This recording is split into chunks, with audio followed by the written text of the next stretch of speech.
Sementara itu, pemirsa, calon wakil gubernur nomor urut 2 Ketut Sudikerta bertatap muka atau bermesra dengan masyarakat di Kabupaten Jembrana. Paslon yang lebih dikenal dengan Matra Kerta ini bertatap muka dengan para petani dan pelaku UMKM dengan membawa program nyata membangun Kabupaten Jembrana.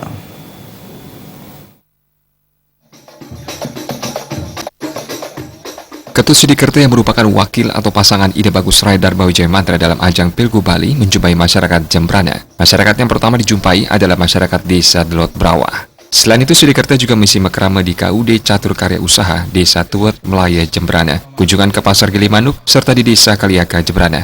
Pada si mekrama tersebut, Sudikerta mengatakan dalam membangun Kabupaten Jembrana tidak bisa lepas dari pembangunan sektor UMKM, pembangunan pertanian dan infrastruktur. Sementara itu, dalam membangun pertanian di Kabupaten Jembrana harus melihat 4 sisi. Pertama adalah infrastruktur, sarana dan prasarana, SDM dan pasca panen, sehingga hasil pertanian akan semakin berguna. Dengan cara meningkatkan teknologi pertanian yang ada saat ini, seperti gudang saat hasil panen padi berlimpah dan mesin penggilingan padi saat masih menjadi gabah. Sudikerta juga siap memberikan upaya dalam menyalurkan hasil pertanian, baik pasar tradisional, pasar modern maupun pasar ekspor, sehingga harga yang didapat petani tidaklah rendah. Hasil pertanian kita kan ada 2 kelas biasanya. Kelas 1 itu sudah siap di pasar tradisional, pasar modern, pasar ekspor.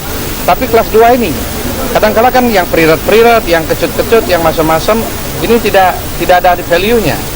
Sehingga biar ada value, maka kita saya siapkan pabrik pengolahannya dia, teknologi pengolahannya dia, di masing-masing wilayahnya itu. Mana potensi wilayahnya akan ada itu, maka kita berikan pabrik pengolahan seperti itu, sehingga semua hasil produksi petani kita bernilai guna plus, ya, itu untuk pertanian. Cukupkah dengan itu? Kita support dari berbagai sisi untuk meningkatkan pertumbuhannya dia, produksinya dia, kita kasih pupuk organik gratis. Kemudian cukup dari itu? Enggak, petani kita kadang lama banyak yang tidak suka bertani. Karena apa? Karena nilainya kecil. Maka kita subsidi yang jalur-jalur hijau kita kasih gratis, ya, kita kasih gratis pajaknya, sehingga dia semakin semangat untuk bertani. Sementara itu, tokoh masyarakat yang juga wakil DPRD Jembrana, Kadek Dharma Susila mengatakan, melihat Kabupaten Jembrana merupakan daerah yang seluas 60%-nya merupakan lahan pertanian dalam arti luas, maka semua program yang diterapkan paslon nomor urut 2 Matra Kerta sangat diharapkan masyarakat Jembrana, sehingga masyarakat Kabupaten Jembrana yang mayoritas sebagai petani bisa memaksimalkan hasil pertaniannya dan mampu mendapatkan kesejahteraan yang diharapkan. 60% lebih merupakan lahan pertanian dalam arti luas, baik itu pertanian padi, kebun maupun pertanian kelautan. Nah, tentu Jembrana mempunyai potensi yang sangat luar biasa. Dan apa yang menjadi pesan beliau itu betul-betul sangat diharapkan dan sangat menyentuh terhadap situasi, kondisi maupun ekonomi masyarakat Jembrana.